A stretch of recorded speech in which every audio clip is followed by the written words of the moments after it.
What's up, everybody? Welcome to the Pick Six Podcast, CBS Sports Daily NFL Podcast. I'm Will Brinson. I'm your host, and this is the Week 4 Recap Podcast. Joining me to break down all the action from Sunday. What? Where's Wilson? Just kidding. Wilson will be here shortly. Joining me to break all the action down, John Breech. We just saw an incredibly entertaining game between the New England Patriots, Tom Brady. The New England Patriots and the Tampa Bay Buccaneers. They actually have teams. The Belichick Brady Bowl on Sunday night finished Bucs 19, Patriots 17. Tom Brady a huge winner, but the biggest winner probably the sports books because the Buccaneers didn't cover. If Nick Folk's 56-yard field goal within about a minute left to go had gone through, it would have been, according to multiple sportsbooks, the biggest win of the year. Everyone was loaded up on the Buccaneers, had them in teasers, had them in moneyline parlays, et cetera, but the Buccaneers held on for a 1917 win. Bill Belichick was grumpy afterwards. Tom Brady euphoric. He actually kept the game ball, which is something you don't really see Tom Brady do that much. Like, he was walking around the post game with the game ball. What's your biggest takeaway from this game?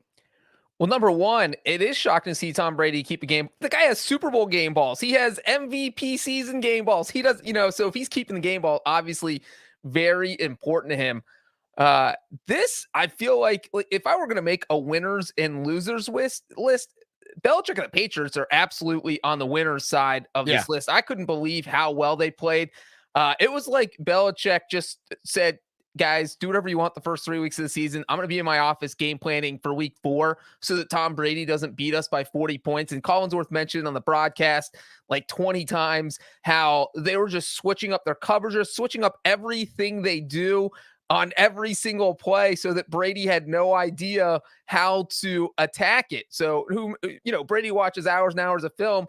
I'm sure Belichick was doing things that Brady had never seen, or maybe, Brady thought these tendencies were coming that never came. Yeah, I don't think it's so much that it's stuff he'd never seen. It's that you run everybody up to the line of scrimmage, make it look like you're doing cover zero, and then you drop a bunch of people. So you basically take away Tom Brady's brain, so to speak, or try to confuse his brain and his eyes, basically. Right. And it worked. I mean, it absolutely worked. I think there were people, I shared the tweets with you, people on Twitter getting grumpy because it was 7-6 at halftime and calling it the boringest game ever, not living up to the hype. I bet you regret those tweets now because they backfired in your face, because this game was awesome right down to the Nick Folk field goal. And, you know what it was? It was like Pete Blackburn, our old pal. It's like tweeting about how this game stunk. It's like, no, Blackburn, you're just a Pats fan who's like dealing with the fact that Brady's beating you. That's what you're upset about. And I do want to know how Patriots fans feel about this, because it was, I'm sure a lot of Patriots fans thought that the Buccaneers were going to steamroll them. And that's the truth. If you read social media, they weren't really expecting the win. And then I'm sure during the game, they're like, holy crap, we could win this game. And then you lose kind of in excruciating fashion. And at the end, you're like, all right, well, Brady won and it was a close game. I'm happy. So Tom Brady played well when he had to. He wasn't great in this game, and it was classic Tom Brady. So you could put him on this winners list. And I don't even know who everybody was a winner in this game except for the actual Patriots in the records. Yeah. Tom Brady finished 22 of 43 for 269 yards, no touchdowns and interceptions. He did, however, break the all-time record for most passing yards, previously held by Drew Brees, who was on the sideline. Unlike Drew Brees, Tom Brady did not get a laminated sheet announcing that he was the new record holder in a 15-minute ceremony in the middle of the game. Instead, he just went down and although it was almost as awkward, since it was more awkward almost, yeah. Because Brady didn't break the record, and then they added a yard to the play that broke the record. So he didn't break the record on a play, and then the refs moved the ball, I guess, like 2 feet forward, and said, okay, instead of going for 27 yards, this play actually went for 28 yards. So he did break the record, and all of a sudden there was some confusion about whether or not he broke the record, and it turned out he did. It happened during a timeout, the game of football, and that was it. Look, I'm fine with that. I don't think that Tom Brady. I think that speaks to who Tom Brady and Drew Brees are as people, or I mean, not like people, but just like Drew Brees needs that additional, accolades of breaking the record in the middle of the game. Like, let's stop it. And it's at home too, so it's a little different in that sense. Brady's in the middle of a drive.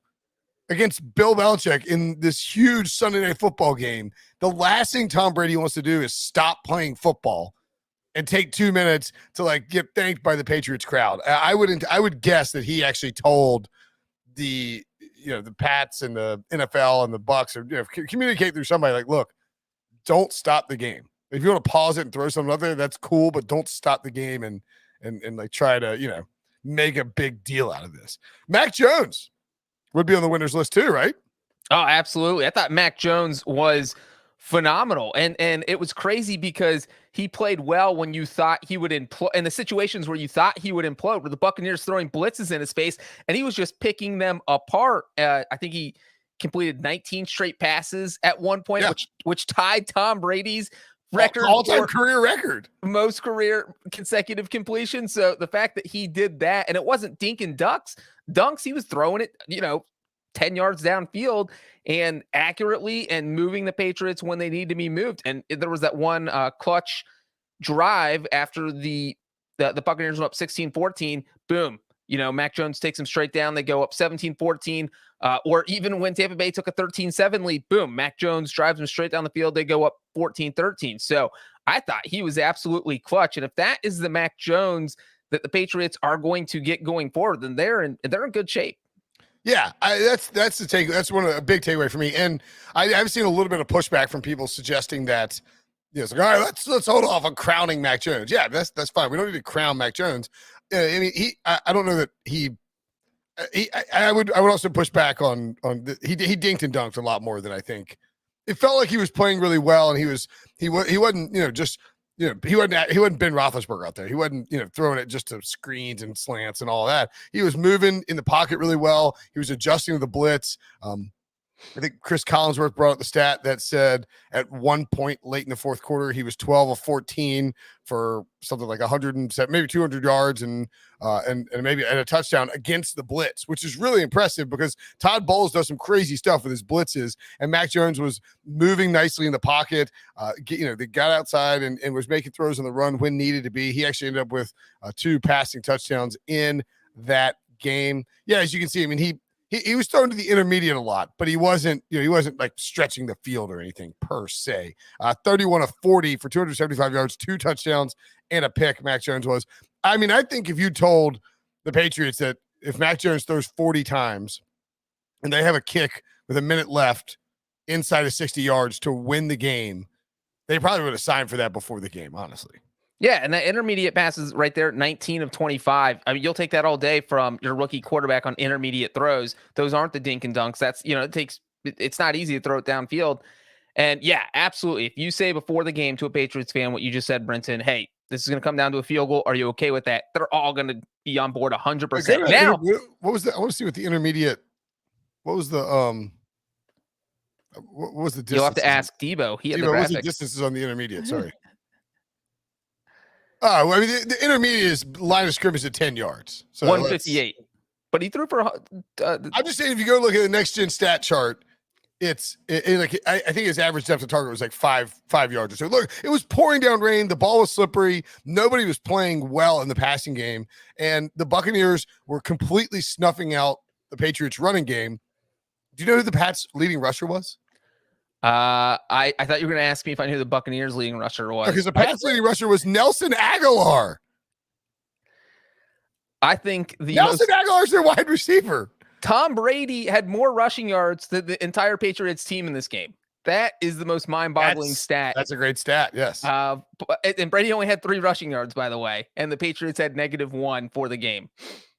Speaking of people who, well, I'll just wait till he pops up. Wilson's on his way right now. By the way, if you want to watch the podcast, we go live after Thursday night, Sunday night, and Monday Night Football on YouTube, youtube.com/pick6. It's Ryan Wilson, y'all. Howdy. Hey. How much did I miss? Well, we didn't think you were going to show because we thought you were going to be spending your millions at your new penthouse in Vegas because you never miss on your against picks. Not too bad, huh? Not too shabby for a what's the opposite of a sharp? A dull? A square.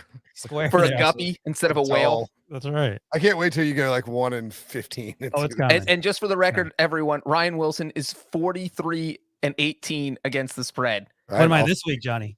You would be you would be first in the super contest with that kind of record. That's insane. Well, you'd only pick 5 games, but yes. 12-3. 43-18 is crazy. 43-18 is not bad, right? I went 5-10. Woof. That's bad. Hey, we're you're tied, winning these Brinson. straight up, so you got that going for you. Brinson and I are literally tied. Yeah, we just recapped most of the game. You know what you got here just in time because I was going to ask Brinson a question. You guys can both answer it. What do we think about Belichick's decision to kick a 56-yard field goal at the end of the game? So that's the question I asked JJ and Eric Asilius when we were on HQ a few minutes ago, because when it's 4th and 3, 37-yard line, pouring down rain, 56-yarder, you're like, okay, you got to go for it. I mean, that's just the reality of it. You need more yardage to feel like you're going to win. Well, out comes Nick Folk, and I don't know if you guys talk about this, but he smokes it and misses we haven't talked about kick at all, yeah. Yeah, so he kicks it, the ball leaves his foot, and up until about 4 feet from the goalpost, you're like, oh my God, he's going to make this. So I would imagine, and JJ brought this point up, that Bill Belichick knew exactly how far Nick Folk could kick it because he had made how many in a row, Breech? 35, I believe. 36. Yeah, it was the longest active streak in the NFL. Yeah, his 36 straight field goals. His longest was 56, so it tied his longest. But Belichick, special teams guru, knows everything. I would imagine he factored in the weather. But I was of the opinion until the ball hit the upright, it's like, okay, you have to go for it. But clearly, he liked those odds better. I think all the advanced metrics said go for it. Not surprised. Yeah. But I don't have an issue with it in retrospect. At the time, Ben Baldwin's 4th down bot said it would have added 2.3 win probability to go for it by going for it. I guess. I guess you get it, obviously. Yeah. As the person here who always votes to kick field goals, or at least 99% of the time, I think I would have gone for it and not kick the field goal. And there's a couple reasons. Number one, we talked about, I would, as Belichick, I'm loving that my kickers made 36 straight field goals. That's encouraging, but only 4 of those field goals have come from 46 yards or further, and only 2 of them have come from 50 or further, and the furthest one during his streak was 51. So they don't really ask him to kick that far very often. So maybe I ask him to do it in perfect weather, but not in a torrential downpour where it looks like a hurricane's about to hit Massachusetts. Yeah, but John, how long until you realized that the kick wasn't going to be good when the ball left his foot? When it left his foot, I thought it was going to fall short. It was kind of, it came off a little weird. So I was actually surprised I was like, that's dead middle, but I honestly thought it was falling short as soon as he hit it. And the fact that it got to the upright added more drama because it just kept going. And I was like, that's not, because you can kind of see it fall below the crossbar if you're watching the ball.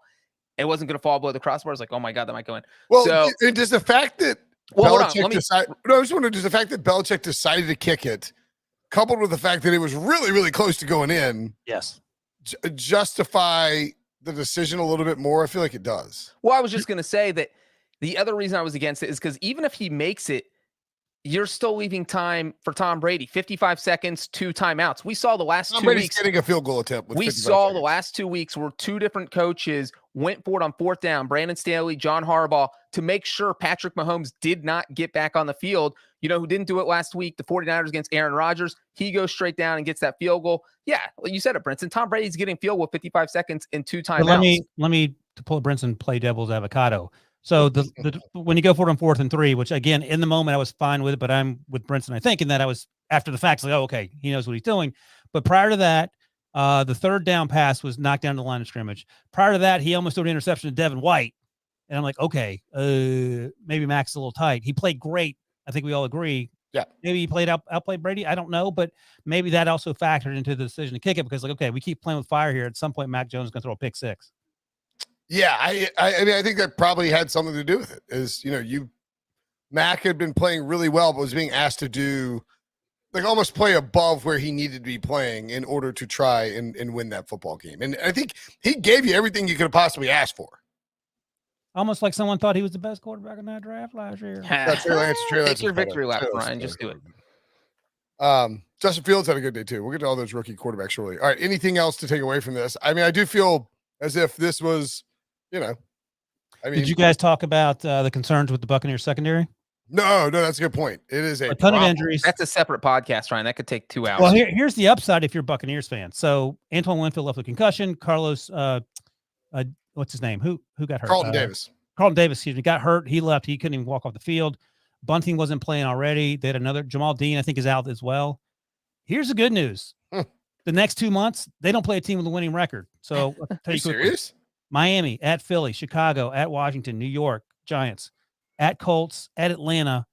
Their bye week's in there as well. And then in week 14, they play the Bills. So they have 2 months to get as healthy as they want to get and moonwalk their way into the division title. And look, maybe these teams, someone pulls an upset, but those are 7 games. Out of those 7 games that I mentioned, how many are they losing?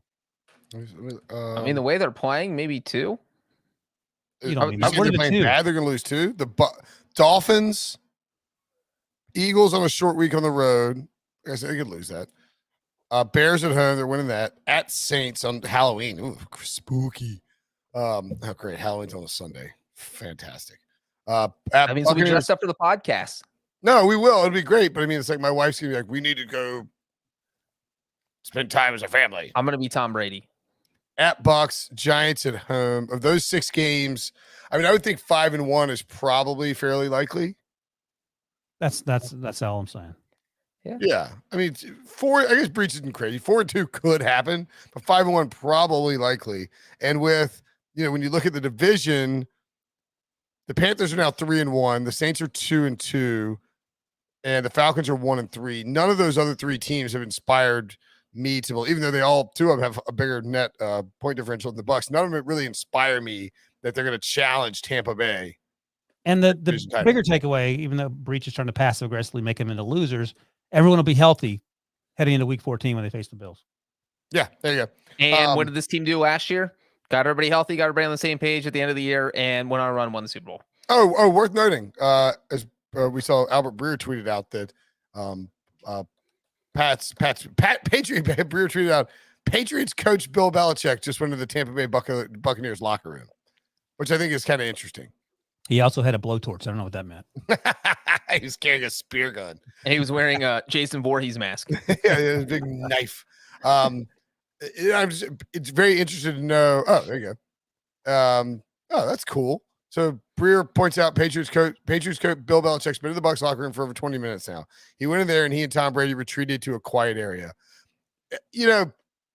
A lot was made out of this game in the sense that, and we're spending a ton of time on this game, but I don't feel like it's an inappropriate amount of time, really. We'll just blitz through some of the other stuff. This is, I never felt like this game was too hyped up. I thought this game was like worth the hype. Yeah, I thought it was a little overhyped. Well, I think, Ryan, it was overhyped, but then it lived up to the hype. Yeah, I loved the game. I don't mind the low-scoring game. I thought it was incredibly exciting. I loved how the game unfolded, but I don't know about does the Today Show need to be there? Like that? Yes. I mean, okay, if they do, then that's how many times is a 6-time Super Bowl winner who won 6 Super Bowls with the team and then plays that team? Yeah, like do it. This is a once in a lifetime NFL thing. You're not going to have a guy play for a team for 20 years and then get to play that guy against the genius head coach with the coach and the quarterback both being surefire Hall of Famers. Like it's a once in a lifetime. It will almost certainly never happen again. well, Like the idea that the same coach who coached a quarterback for 20 years. I will guarantee it never happens again. And by the way, are we sure they're both Hall of Famers? Wilson. Are you laughing at Brinson? Is that a Brinson joke? So when Peyton Manning played the Colts, they were coached by Chuck Pagano. And Devo's put up the list of teams that have Super Bowl winning quarterbacks, notable ones who played against their old coach. I believe, was Montana against Walsh or was he against Seifert? It was not against Walsh. Walsh was All not. right, so that's a good case maybe of like something similar. But I mean, like even the 49ers run was nothing time-wise compared to what the Patriots did. I think that Brett Favre, there was more animosity. That's what I'm talking. That's what's lacking in this game. No animosity. Peyton Manning Colts. That was a love fest. Tom Brady Patriots was pretty much a love fest as well because they're. It was a love fest. The Pats fans cheered and were chanting like Brady, Brady, and then as soon as the game started, they're like, boo! But there's the mystery of the Belichick-Brady relationship, which you don't know if that's good or not. And that was kind of, it's Belichick versus Brady. Great defensive mind versus great offensive mind. It was, there was Ultimate Warrior versus Hogan WrestleMania 6. No, legit animosity, Brett Favre versus Packers. Like he was incredibly angry. He retired 15 times. He went to the division rival. Like the Buccaneers, I mean, no one cares about the Buccaneers until he arrived there, except for when they won it in 2002. So I think that's the word I was looking for. It lacked any sort of animosity heading into the game. It was more love fest than anger. Yeah, I would agree with that. And both the other thing too is, with the addition of Mac Jones, Patriots fans and the Patriots feel good about where their direction in theory, even though the team they got baby Brady. I mean, it's not like they lost, and Brady just won the Super Bowl, so it's not like it's not like. And they were all pulling for Brady and Gronk to win the Super Bowl For sure. By the way, Tom Brady said Brady followed Belichick out of the Buccaneers locker room. And then Brady is doing his media right now and said, we just said we'd catch up after the game a bit, Brady says, with Mike Reese. In other words, Bill Belichick, notoriously pretty private person, didn't want to make it I think he probably told him, let's catch up after this whole scrum. He didn't want to have a, 10-minute hug it out session. Midfield.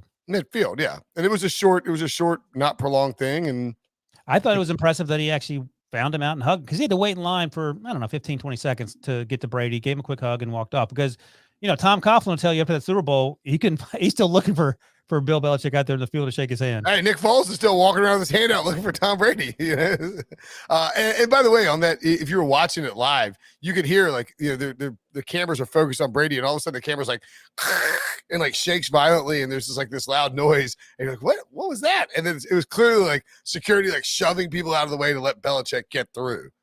Breech actually tweeted this, to go back to the field goal for a moment. Do they have the world's loudest mic on the left upright as you look at? I mean, that was like a gunshot. I thought it was a shotgun blast in my backyard. What is going? Good for NBC. I guess after the double doink from Cody Parkey, they're like, we need to mic up the uprights. Always be prepared. We got to make sure we got that stuff. Yeah, that was amazing. You know what? The Patriots are 1-3. This is the first time they started 1-3 since 2001. What happened that year? When they won the Super Bowl. And also, they fell to 1-3 because Tom Brady lost in his first road start of his career. So that is how long ago they went 1-3. And also, Brady becomes the fourth quarterback in NFL history to defeat all 32 teams. There is our list. We already mentioned Peyton Manning in a revenge game, Brett Favre in a revenge game, and then obviously you throw Drew Brees on there. Did you say this fun fact already, Johnny? You're burning through all my fun facts I had written down here. Sorry. Tom Brady has one more win in New England this year than New England does. I did not. Finally got one. That's a very fun fact. That is a fun fact. All right. Is that enough on the Belichick Brady? Anything else we want to add to it? Yeah, I wouldn't have hustled up here. I'd have gone out and grabbed a beer. You guys aren't barely getting going here. All right. Well, we're gonna cut Washington Falcons short. We'll find the time. We'll make it up somewhere, Wilson. Don't worry. Yeah, I'm just kidding, Falcons fans. I don't know. Elsewhere. Cardinals 37, Rams 20. The Arizona Cardinals put a stranglehold on the NFC West, moving to 4-0. They're one game up on the Rams, of course, now 2 games up on the Seahawks and 49ers, and have, I believe, nope, not the best, but close, the second best point differential in the entire NFL.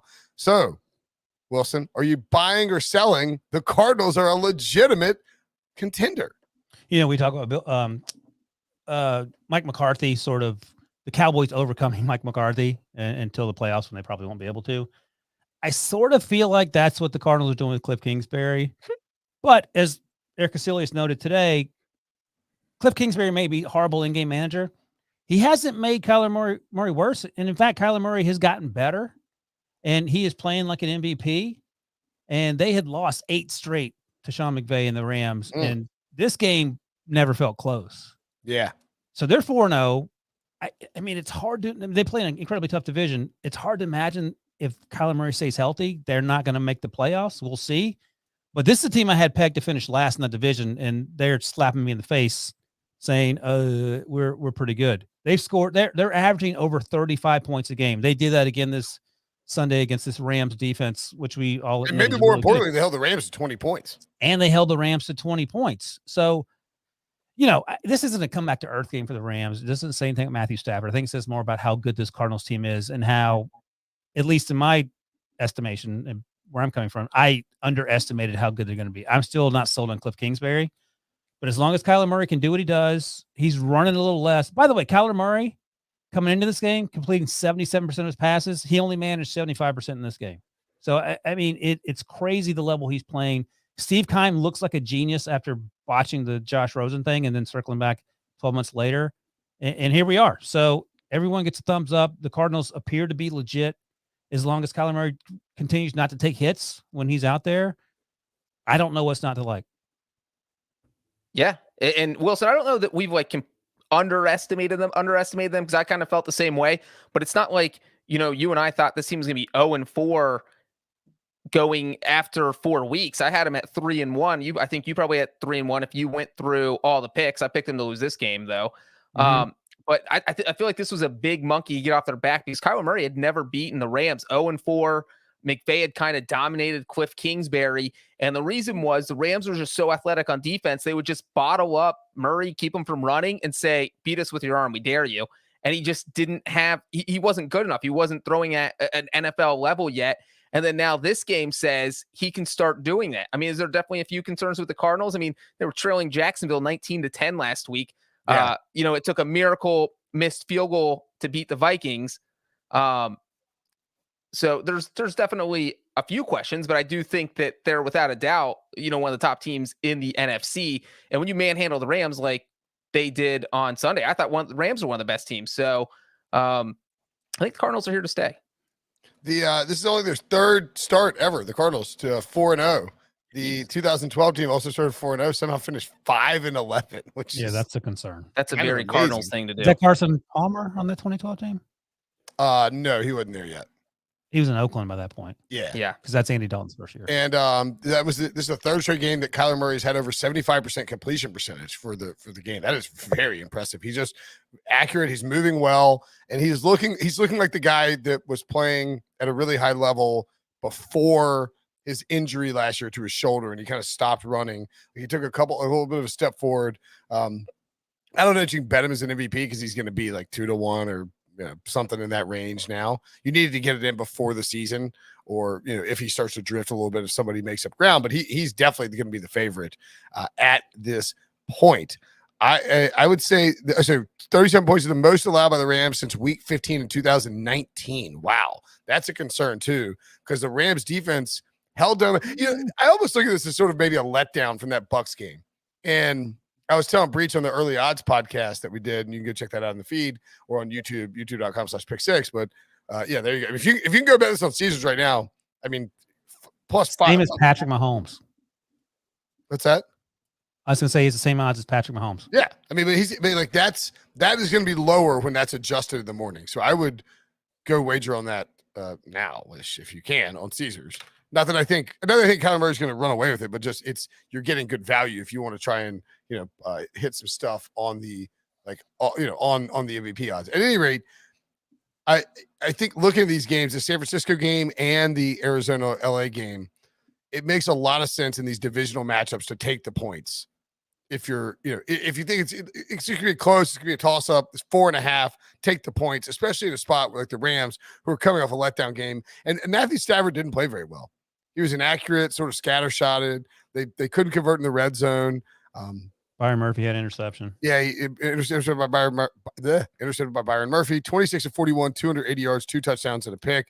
Van Jefferson was his leading receiver. The Cardinals did a pretty good job. Cooper Kupp, 13 targets, just 5 catches, which is kind of crazy. Yeah, he missed Cooper Kupp on what could have been a touchdown pass. He rushed one down sort of the seam there. That sticks out in my mind. Yeah, so... Well, and it's funny because there's always been the narrative that Matthew Stafford just doesn't show up for big games. And last week he beats the Buccaneers. So you're like, we're over that. And then this week it kind of happens again. And Brinson, you mentioned they might have overlooked this team, which if that's the case, that's kind of embarrassing because you're in an undefeated game against. I don't think it's crazy to say that though. But the fact that they weren't more fired up for a matchup, the only matchup of undefeated teams this week and against a division rival, it looked like they came out a little flat. Yeah, I guess I just mean that. I think flat's better. I don't think they overlooked them. I think they maybe, as Brinson noted, they were coming off the high of beating the Buccaneers. Cardinals, it's a huge win for them because they got a pretty tough little schedule coming up. The 49ers at home next week. We'll get to that. It's going to be Trey Lance over Jimmy Garoppolo unless Jimmy's just full of it. Then at Browns, Texans at home, which should be a free win.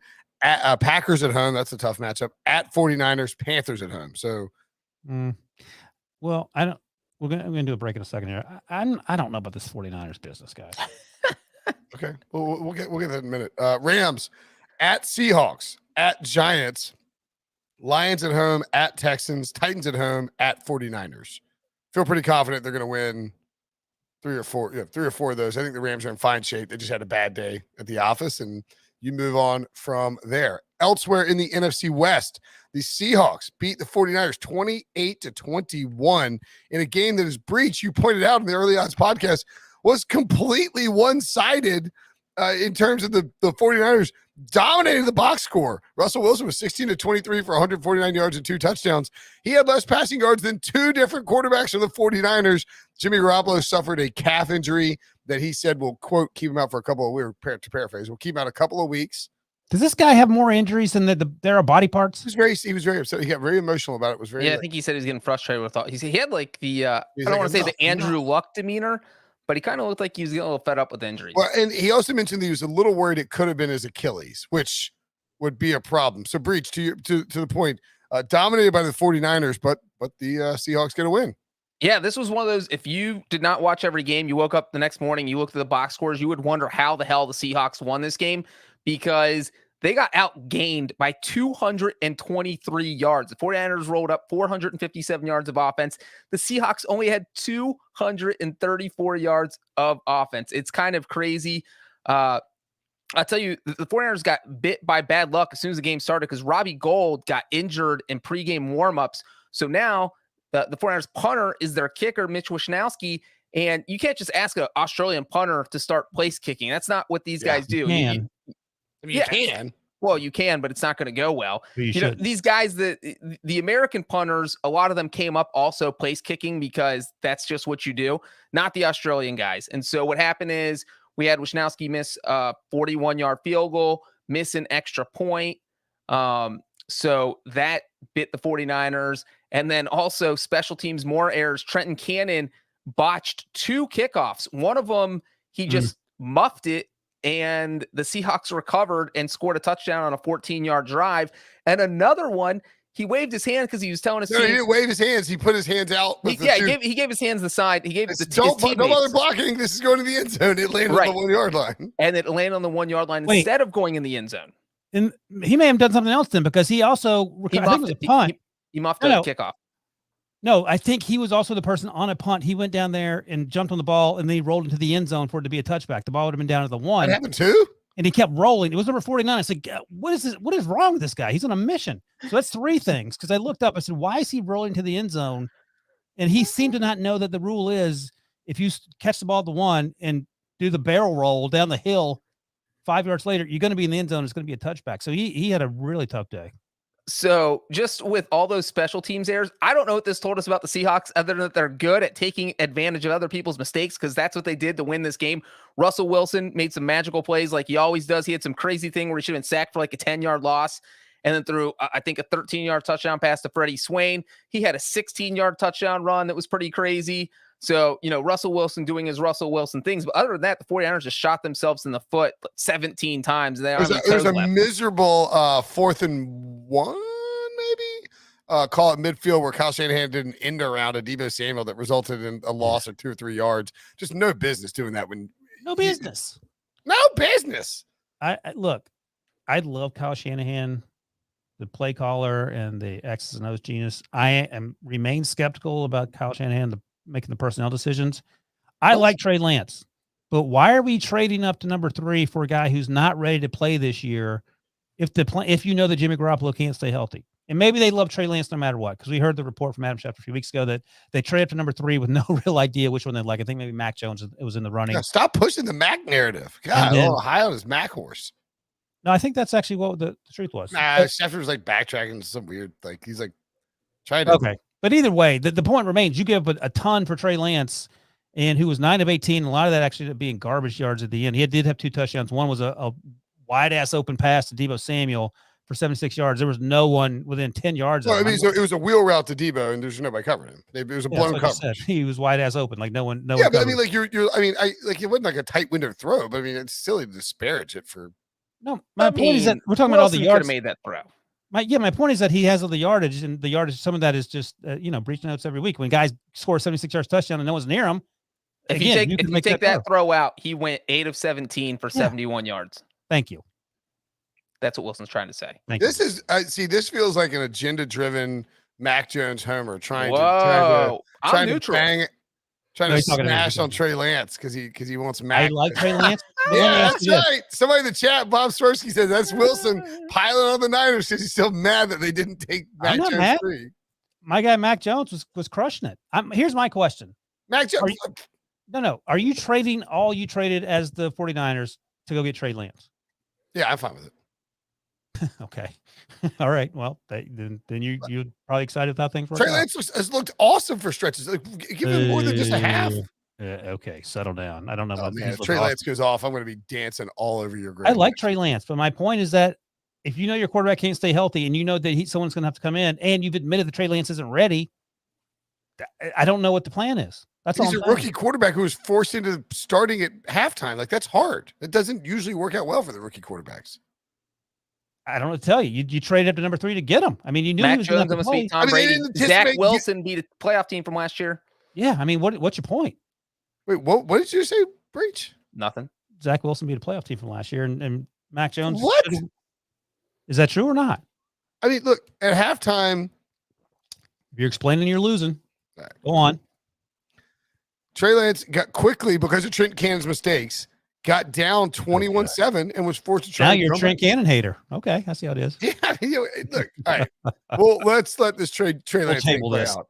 Let me just say that before this is why they drafted Trey Lance, by the way, because they were worried Jimmy G couldn't get hurt. Brinson, you can't exactly say that because before those mistakes happened, Trey Lance got 2 possessions while the game was still tied 7-7 and did 0. They had 16 yards total on those 2 possessions where they could have taken the lead if he had just gotten them into field goal range. Came out, he had 28 yards, I think, but he came out of halftime not expecting. I mean, like he had to throw it there on short notice. That's fine, but my point is, why are you trading up to 3 when you know your backup quarterback? This is way too early to be dancing on their grave here. I'm not. You're.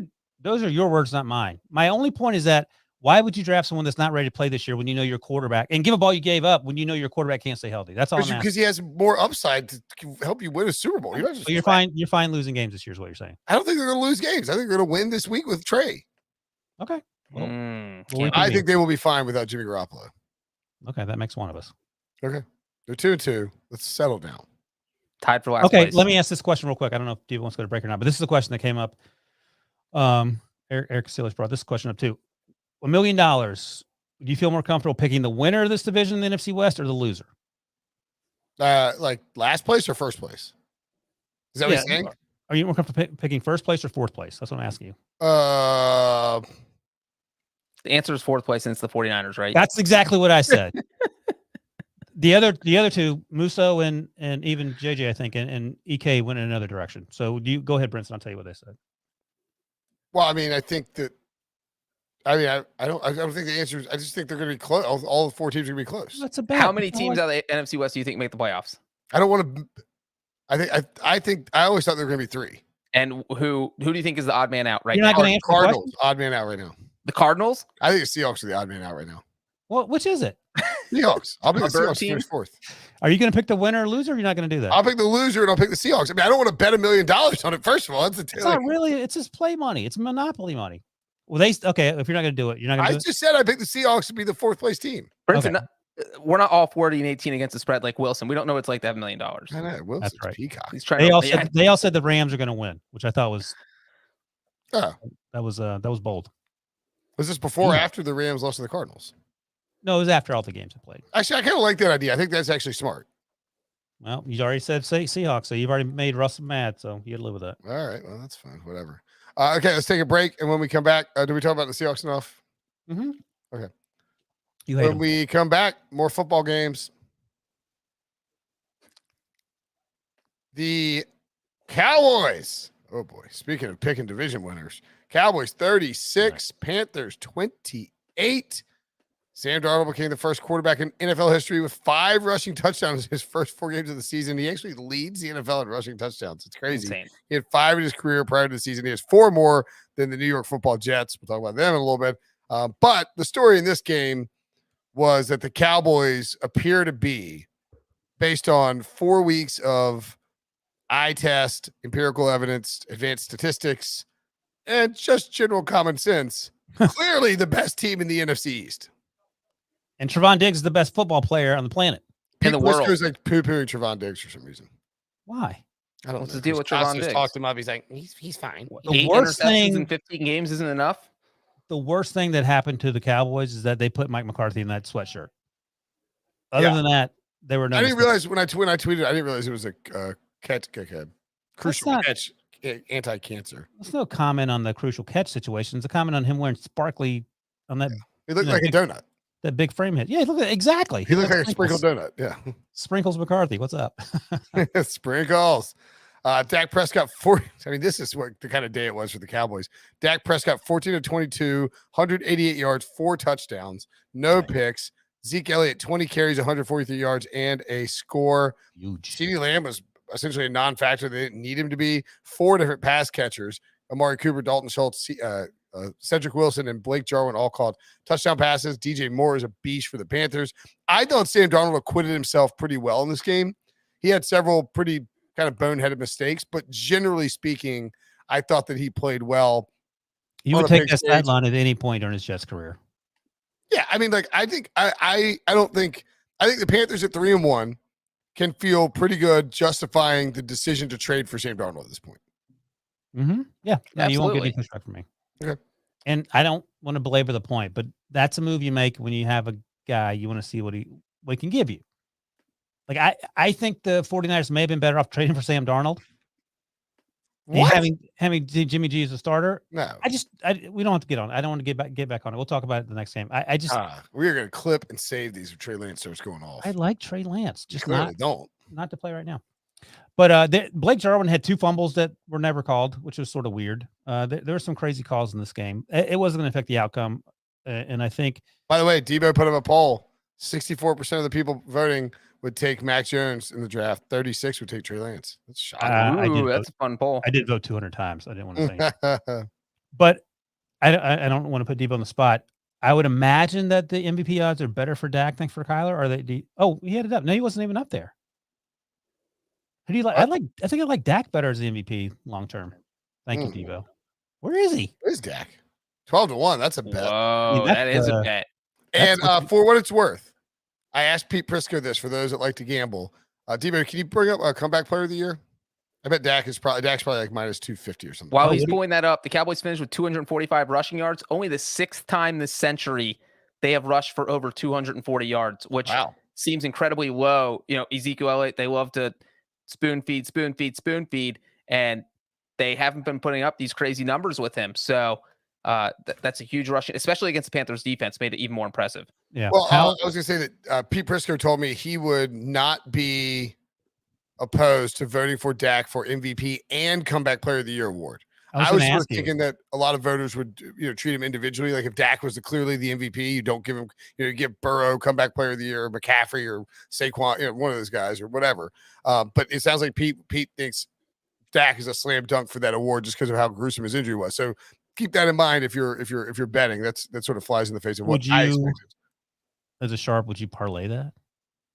It'd be hard to find be hard to find somewhere to parlay that, but no, I would not parlay that. All right. The Panthers got a couple bad calls from the refs early in this game, and the defense was taking some hits in terms of guys getting injured, which certainly is a concern moving forward. I just think the Cowboys are rolling on offense. Mike McCarthy's figured out to just let Kellen Moore handle it. Like let Kellen Moore do what Kellen Moore is good at doing. And he's unlocking. Like what's that? Just sit there and look like a donut, like Kellen Moore. Sit there, Sprinkles, and don't worry about it.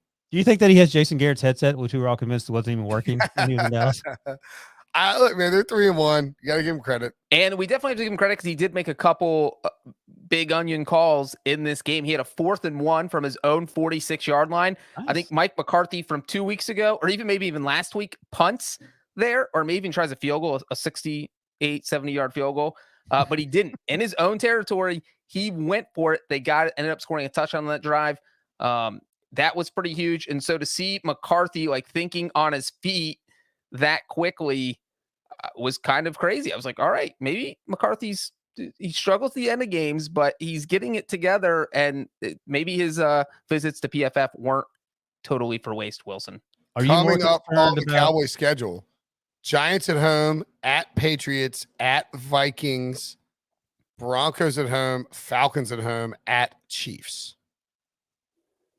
There's some landmines there, but I wouldn't be surprised at all if they were like 7-3 by the time they And got that's all you have to be in that division.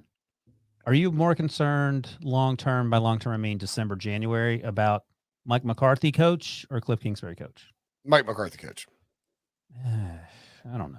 I think he'll pucker up, try to be conservative with the offense, won't be aggressive in big spots. All right, let me give you a little mind freak out here. What now? Do the math. If Mike McCarthy looks like Cliff Kingsbury and Cliff Kingsbury looks like Mike McCarthy. Cliff Kingsbury's been fired 15 times from the Cardinals already. Yeah, right. That's my point. Yeah, exactly. The Panthers. Oh, the only game that matters for the Panthers. Division. No, that's no. The Debo Brinson death match next week. Eagles and Panthers. Oh boy. Yeah. Then Vikings at Panthers, Panthers at Giants, at Falcons, versus Patriots, at Cardinals. They need to win 4 of those to make the playoffs, I think. Right, for second place. Because they haven't even played the Saints or the Bucs, obviously. I'm gonna make the Wilson line minus. They beat the Saints once. They did beat the Saints. What am I talking about? Yeah, sorry. Minus 4.5 next week. 4, which game? The Brinson Bowl, the Brinson Debo Bowl. I'm pounding the Panthers if it's that. You're gonna keep. Are you gonna pound them once, or are you gonna keep pounding? I'm gonna keep pounding. Hashtag. I don't know what the actual line is, but that's -4. Good call. There you go. There you go. You're pounding that. He's going all Panthers on that one. All Panthers. He's gonna keep Not sure pounding. why, but okay. Keep pounding. Speaking of the Eagles, they played the Chiefs and lost 42-30. Andy Reid became the first coach in NFL history to win 100 games with 2 different franchises. It's fitting that he won his 100th game with the Chiefs against his old team, the Eagles. And you heard about it afterwards. There were a ton of players who were talking about how they knew how much this meant to Andy Reid to go back to his old city and to win that game. Tyreek Hill became the 3rd player in NFL history with multiple games in his career of 10-plus catches, 150-plus receiving yards, and 3 receiving touchdowns. Jerry Rice and Carl Pickens are the only other ones. Carl Pickens. That's right. This is the 4th game in NFL history with no punts.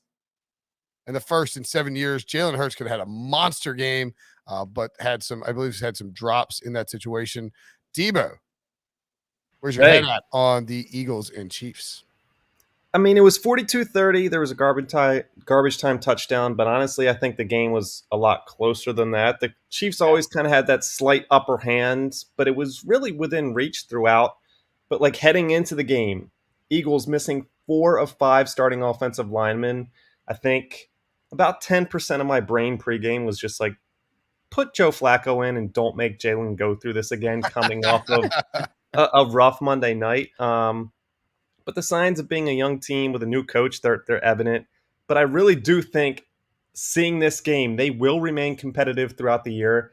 I think they will clearly show themselves as the second best team in the division. And I know that's not saying a lot in the NFC least, but I think we put the Cowboys number 1 right now. I think the Eagles will show themselves as the second best team. I mean, Jalen Hurts was awesome. I don't know what more you can ask for a guy making his 9th career start.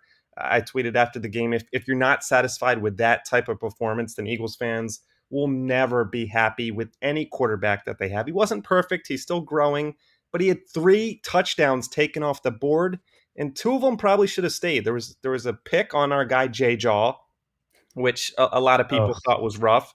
Devontae Smith, I thought was pushed out of bounds, but he was ruled, he ran himself out of bounds. Then there was a downfield blocker, which probably should have came back. But 3 touchdowns taken off the board.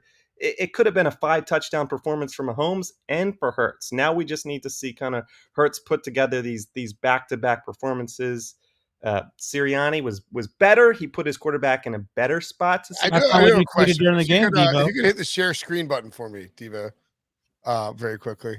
Please let it be the Sirianni tweet from. I just want to read a tweet. Hold on. Actually, no. You know what? I don't want to see my DMs. So I have to just who knows what's in there.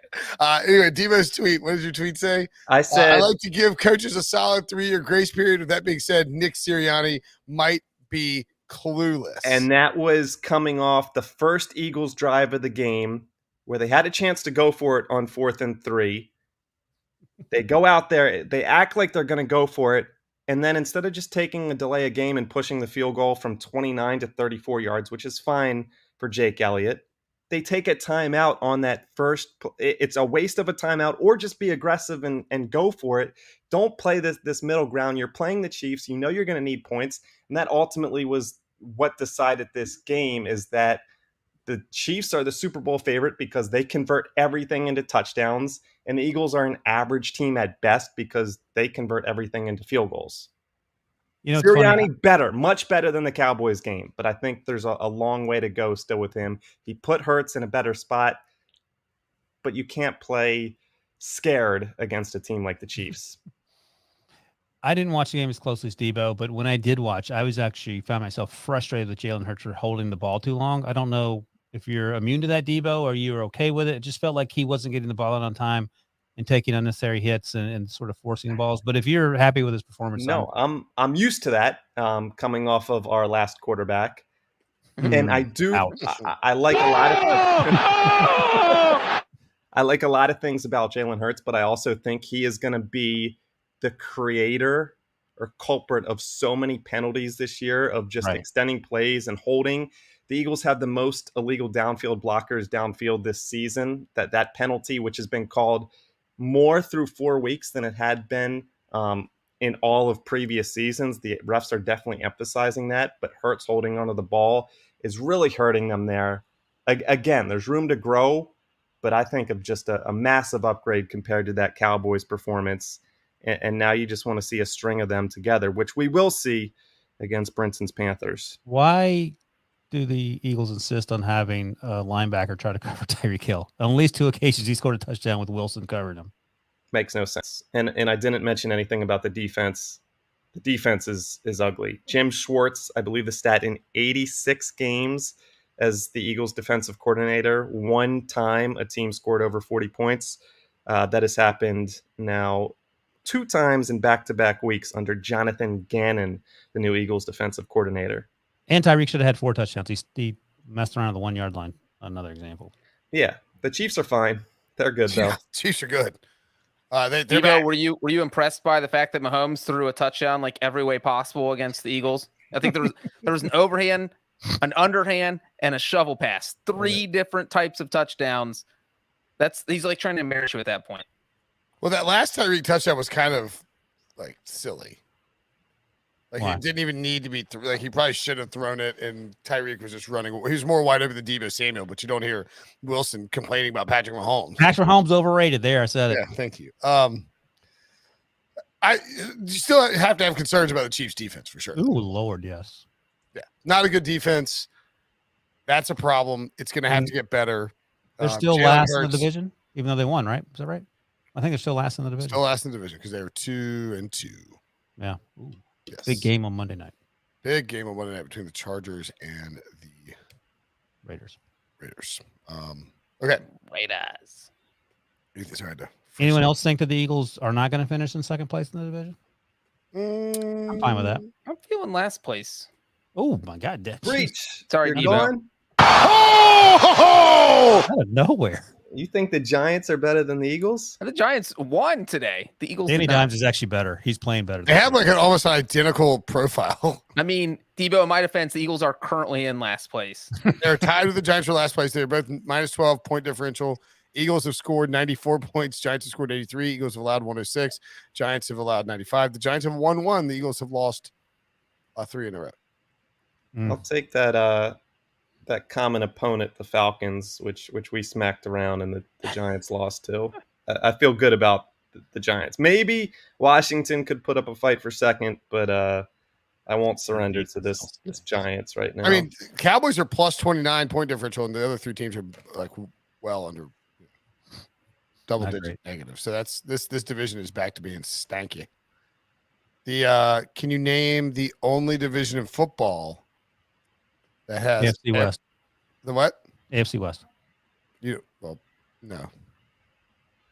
That has all 4 teams in the negative point difference. Oh, I thought you were going to The Titans division, the AFC South. That is correct. Ding, ding, ding, ding, ding, ding.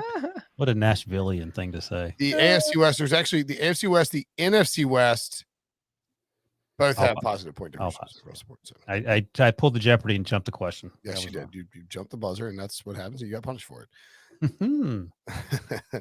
The Browns. Oh my God, the Browns and the Vikings. We're not going to spend much time on this game because I had a lot of DFS teams with. That was a sneaky stack situation with Kirk Cousins and Justin Jefferson, and bring it back with Odell Beckham.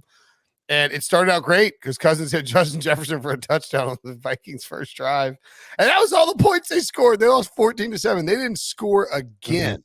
This game was an eyesore. And I feel like I had to watch way too much of it. The Browns had 11 points for the longest time. I was going to say, for anyone who thinks 14-7 is 2 touchdowns, it was not. It was a touchdown, a 2-point conversion, and 2 field goals. Yes. Kirby threw his first interception since December 2020, so that was probably the most noteworthy thing to come of this. Here are the Vikings' possessions: touchdown, punt, downs, punt, end of half, punt, interception, downs, end of game.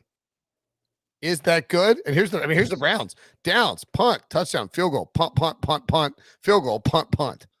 This game was awful. Baker 15-33. He missed Odell Beckham at least 25 times. Yeah, for some possible deep bombs too. Yeah, it was.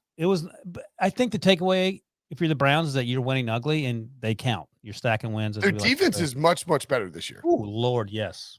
The Browns are legitimate. I mean, they've got their flaws, and we're going to need to see more out of Baker. But you see Chubb rushing 21 times for 100 yards, Kareem Hunt 14 times for 69 to score. Beckham will probably pop in all the air yard models because he's like the buy low model.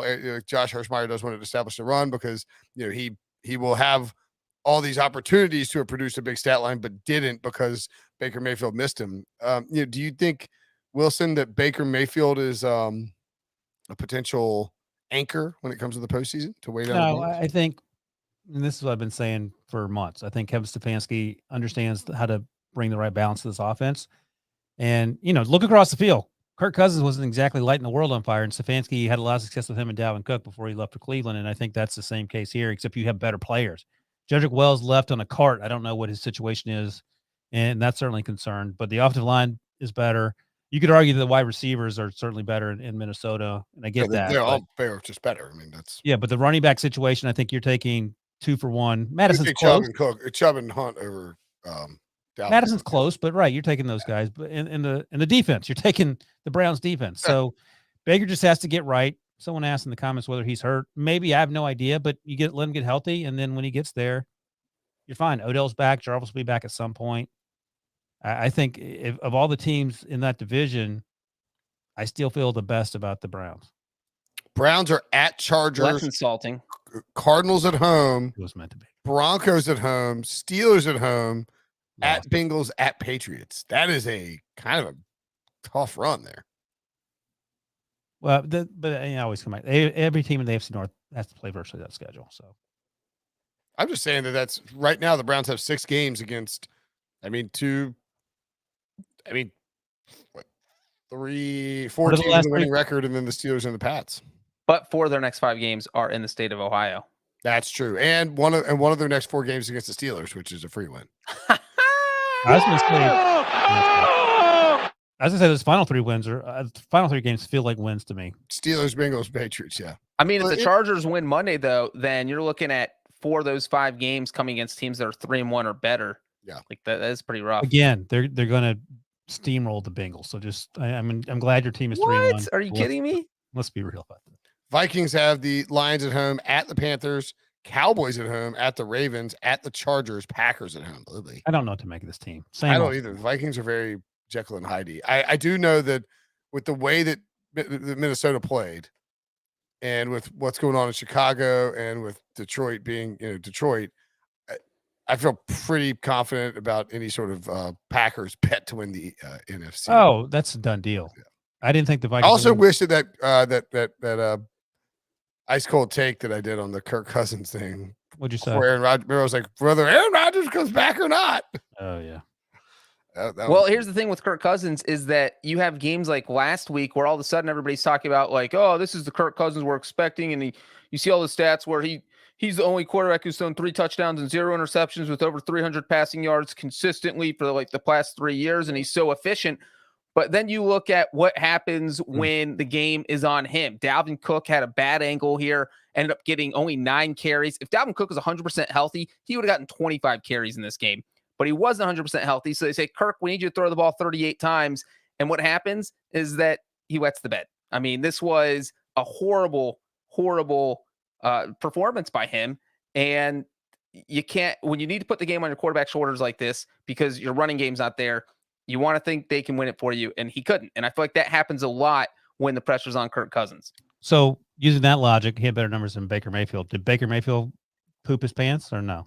I mean, I saw Nick Chubb run for 100 yards and Kareem Hunt run for 69 yards. That was part of the point, was that if Dalvin Cook was playing at that level, which he wasn't because of his ankle injury, so Baker Mayfield had some help from his running game. Kirk Cousins did not. If Baker Mayfield had to win that game by himself, I don't think anybody's out here saying Baker Mayfield is the type of talent yet that is winning games by himself. They want him to get there. The dude's looking for $40 million a year. He better be that guy. Well, I mean, that's why the Browns haven't given him a contract yet. Miles Garrett did not register a sack. In fact, the Browns only had 1 sack total, but he had 4 quarterback hits, 2 tackles for loss, and it felt like he was making a pretty big impact. The Browns defense, I think, is pretty good.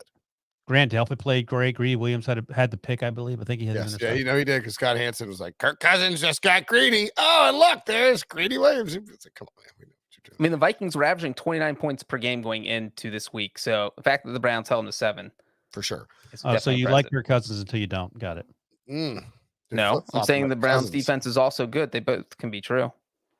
The Packers and Steelers played in the afternoon slate with Nance and Romo and Wilson on the call. Packers 27, Steelers 17. There was some hope for a hot minute that the Steelers win. There was no hope. That was like 7-0 for. Well, didn't the Steelers? There was 7-0 Steelers for a minute. In first quarter, into the first quarter, 7-0, but they played 4 quarters. That's hope. I have not. Go ahead. Okay. Did you ever feel like the Steelers were going to win? Did you want them to win? Did you care? And are you ready to admit finally that Big Ben is washed? I've been admitting that for weeks. I think Big Ben was his loser last week. Yeah, I was going to say, wait a second. No, here's the thing. I mean, people have fun on Twitter making fun of old man Ben, and we compared him to dairy products and all that. Part of the problem is Matt Canada. Like, Matt Canada keeps calling these 4th and 5 swing passes that go for 8-yard losses. He did it again today. And I'm like, wait, this guy's just doing this. He's trying to get fired. And Roethlisberger was actually asked about it after the game. He said, yeah, maybe we should do something differently. It's clear that Matt Canada and Big Ben have the same relationship that Todd Haley and Big Ben did, and that they hate each other is my guess. But there are a whole bunch of issues on this team. And Big Ben, by the way, is now the only quarterback in the last 20 seasons to lose yardage on multiple 4th down completions in the same season. Yeah, that's according to good friend of the show, Brooke Pryor. So at no point, even when they're up 7-0, which it was a great touchdown catch by Deontay Johnson. I think Jair Alexander was in coverage. He actually tipped the ball, and DJ still caught it in 7-0 first half, and after that it was over. At no point was I concerned. Randall Cobb, they did shut down Devontae Adams, and we talked last week. You need a plan B after Devontae Adams. They have one. Randall Cobb, 5 for 69, 2 touchdowns. Aaron Jones did damage in the run game. AJ Dillon did even more damage. And I think the Steelers were fine letting them run the ball and limiting Devontae Adams, but you can't blitz Aaron Rodgers and expect not to get burned. And every time they blitz him, they got burned. Big Ben had a Big Ben type fumble on the second series. And, at that point, you knew it was over. So it was just a matter of. Well, let me ask you this, Wilson. How did you feel about the blocked field goal return for a touchdown that got called back? That was a terrible call. But again, let's be honest. Even if you count that, it was a 10-point swing at the end of the first half. Yeah, Joe, he's exactly right. It's a terrible call, but they're still losing that game. If we're in our heart of hearts, let's be frank. Well, how is that not reviewable? People didn't follow the game real quick. If people didn't follow the game, the Packers were up 14-10. Steelers blocked the field goal, returned it for a touchdown. It would have been 17-14, Pittsburgh going into the half, but instead they called the Steelers offsides, re-kicked it. It wasn't. And it was Packers 17-10. Do you think it was offsides, Breech, in your heart of hearts? No, I didn't think it was offsides. No, I mean, the ball clearly was snapped. But if Breech says that, it's true because he's talking about the Steelers. So, and I'll say one thing about that is that that's a penalty that should be reviewable. I understand the whole pass interference thing. It's a subjective penalty, and you're opening up a Pandora's box. Yeah. But with an objective penalty that is you can just look on film, was he offside or not? That it should be really that you should be able to challenge that. And again, I don't Breech understand. said like you don't want to open up a can of sardines, or like I like Like, sardines. you don't want to open And a can of string cheese. Can of bunny ears. Love But string again, cheese. the explanation is, well, we don't want these games to take forever. If you have someone paying attention, it's a 5-second conversation. Yeah, college football doesn't take long at all. It's just somebody just buzz it, stop it. Somebody says, "Hold on, let's look at this." More importantly, Wilson, what did you think about your coach, Mike Tomlin, Making googly eyes? Googly eye, yeah, googly eyes at Aaron Rodgers You know what that means, by the way? And I told you guys this last week. coming to Pittsburgh. He coming to Pittsburgh next year, y'all. I mean, that was a Wait, cool, what that was happened? a I fun didn't see moment. that. You I didn't thought see that that? was that was No. stitched together. Oh my That god, was are you actually what kidding happened. me? It's like the most I'll look Breech on thing Twitter. ever. I gotta write grades, man. I get. I thought it locked was out. Breech, you just whiffed on a meme. That's all. I thought it was edited together. Those actually happened in sequence. In Yeah, live. no. Mike Tomlin looked out and was like, and Aaron Rodgers Yeah. was like, gave it like they both like winked back. It appeared to be a sign of mutual respect, but it was also very, given the circumstances, very knowing. Yeah, felt who like. cares? Look, Mike Tomlin went to that game doing good, and well, they weren't going to win. There it is, right there. What's up, brother? I see you. Ah, that's hilarious. Yeah. Hey, girl, what you doing? Nothing. Right. What's I up? mean, that's the look you give across the bar. Like, yeah, this yeah, was- yeah. this- Wait, This was like a week after Rodgers was like, oh yeah, Pittsburgh will be a great city. I love But that. it's not the look you give across the bar when you're trying to make something happen. It's the look you give across the bar when like something's gonna happen. it's happening. Like, It's go time. yeah. You're like, oh, this is That's on. the I'll meet you in the parking lot look. Yeah, it's like, so you want to get out of here? All right, let's go. Yeah, that's that look. Which obviously we know nothing about because I've heard about it. I've read about it. right, yeah, I'm sure. Packers. Here's the thing. I say this every week. Week 1, we were like, oh, the Packers are done. The Steelers are back. It's the exact opposite. Steelers are toast, man. Yeah, no, they're going to go 1-6. Again, I'm okay with that. Our Super Bowl this year, you got to beat the Bengals. Steelers have the Broncos at home, Oh, they may win the that game. Seahawks at home, Browns on the road, Bears at home, My God, Lions at home, at the Chargers. Oh, they got 3 wins in there. Yeah, probably. I'll It's take not- it. All right. the Steelers will nuts. beat the Broncos. Yes, they're Seahawks? playing. They're playing Drew Drew Lock. Lock's probably playing. Teddy Bridgewater. Yeah, the defense will eat. Drew And they're Lock going to alive. beat. I mean, they'll have a chance to beat the Bears and the Lions. Breach. What are you arguing about? Yeah, they should win 3 of those games. Jesus. I If mean, they, this if guy- they go 2 and 4 in those games, look at Breach. What a this guy's troll. giving me lip about the Bears and the Lions. What'd you almost say there? How dare you, sir? If they go 2 and 4 there, you got some problems on Yeah, you do. your hands. No, listen, we already have problems. It doesn't matter. It's all gravy at this point. But Breach, speaking of the Bengals, Packers at Cincinnati next week. Breach was saying on the early odd show, you just got to grab the Bengals plus 3.5. You got to do It's it. plus 3.5. Yeah, it's a weird line. All I said is that the Bengals have played 4 games this year. 3 of them have been decided by exactly 3 points, and that the other one that wasn't was a 24-10 win over Steelers. That the All right, Bengals are just a scrappy team that hangs around, and usually if they're playing a good team, that team it's a trap game for that team because they don't care about the Bengals. They think they're Here's just going to the- stop them. Here breaches the Wilson line. I know what you're going to do, but I want to see what Brinson says. Bengals at home, right? Mhm. Plus 7.5. Ooh. Who you taking? I would take the Bengals plus 7.5. I think I'm rolling with the Packers. I might take the Bengals plus 3.5 just because that line's rancid. Aaron Rodgers 1-2 all time against the Bengals, and all 3 games have been decided by 1 score. Okay, you'll have a Okay. chance to talk about the Bengals in a second. When We'll talk actually about the talking- Packers. We'll talk about Aaron Rodgers. Yes, we're actually talking about the Bengals.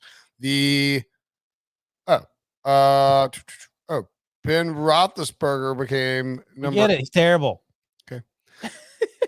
Ravens at the Broncos. Ravens rolled Denver 23-7.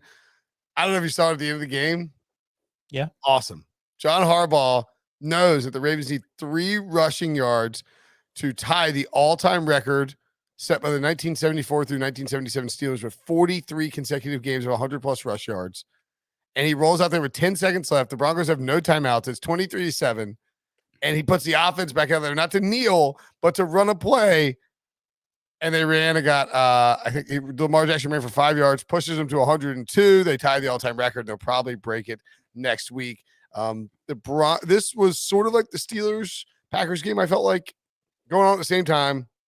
Broncos score early, and then the Ravens just sort of imposed their will. And once Teddy Bridgewater was out and Drew Lock had to come in, it felt like there was no chance that the Broncos were coming back in this game.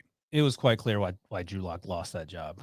He remains not the second-round pick they hoped they had. Yeah. But again, I mean, you can make the same argument. He hasn't been taking first team snaps. I get that. Yeah. But It's you have tough these to throw a guy in opportunities. midway through the game. I mean, it's not like Teddy was an all-pro in this game.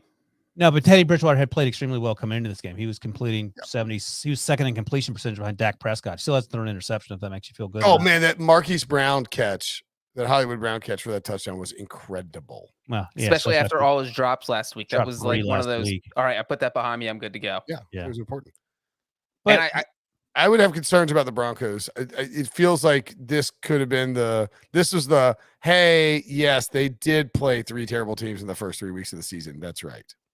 and Teddy got smacked. He got smacked, and that's. I mean, it was a legit concussion, and we'll see what happens. Maybe he plays next week. Maybe he doesn't.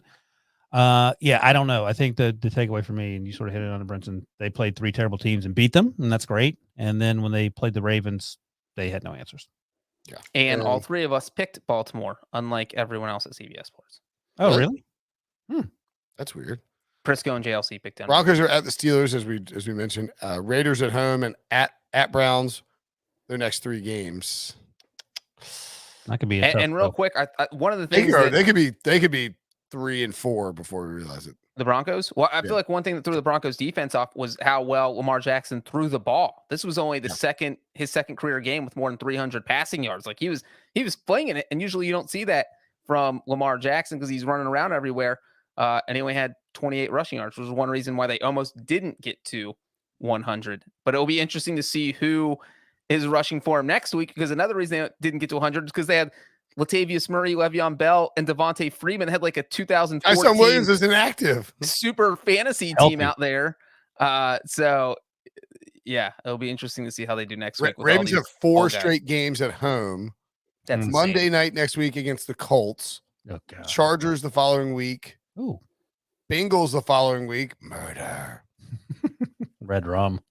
And then Vikings at home. Jeez, come on. But that is after their bye. Worst case, 3-1. Absolute worst case 3-1. Full offense to Breech. So Baltimore should be sitting in a pretty good spot. Okay, as we sit here, Yeah. who you taking to win the division? I would still take the Ravens. You took them at the beginning of the season. Mhm. I'm going to begrudgingly stay with the Browns, although I mean there are reasons not to. But I I'm higher on the Browns than I was before. Breach, who would you take to win the division? First, I'm going to say that the Ravens are just the 7th team over the past 30 years that have got to play 4 straight home games during a regular season. That's pretty rare. mm-hmm. That is pretty rare. As for who I would take to win the division, I dare you to say it. Say it. Say it, you coward. I say a team in Ohio. The Bringles. That's not a team. Say it. Say it. I'm picking a team in Ohio to win the division. He said Pick the which Browns. team. Say who it is. Just Say your answer, you coward. I need to look at all their schedules. Say I don't your have time to answer. do that. Oh my gosh. The Browns. Oh, Okay. boo. Oh, he missed. We did. He missed. Oh. We do have some fat Randy talk coming up here in a minute. Goodness. Let's take another break. A second break. And That's a we lot of will Breach we'll see if we can shame Breach into saying that he thinks the Bengals win the division. Mm. The where I lost my place in my rundown. Of course I did. The Colts and Dolphins. Ugh, what a gross game this was. It was. No idea how this game went. I think it went over because it was like 43 was the total. Should have gone way under. Colts smacked the Dolphins around. Jacoby Brissett looked terrible. Carson Wentz looked okay. Jonathan Say Taylor it. went. Say it. Say it with your chest. What with my chest? Did he look good? Not a He's out here question. balling on 0 ankles. Oh, Ball I mean, they were on missing zero. 5 starters, 2 offensive linemen, and Carson Wentz and Jonathan Taylor were the only 2 people breathing on their offense. And they still put up this game was 27 just points. it was just miserable. The Dolphins got a first quarter field goal, didn't score again until 10 minutes left in the fourth. Wait, and the quarter. Dolphins only got a first quarter field goal because the Colts muffed a punt, and the Correct. Dolphins recovered it at like the 20-yard line, and they got 0 yardage and then kicked a field goal. 'Cause The their Dolphins offense had 2 essentially garbage time touchdowns in the fourth quarter, sandwiched around a Colts touchdown that made it 27-10. This is a non-competitive game. The Colts smothered Jacoby Brissett. He looked terrible. And am I supposed to say Carson Wentz looked good? I don't know. He looked fine. Well, they were a winless team, and it was a big win for the Colts.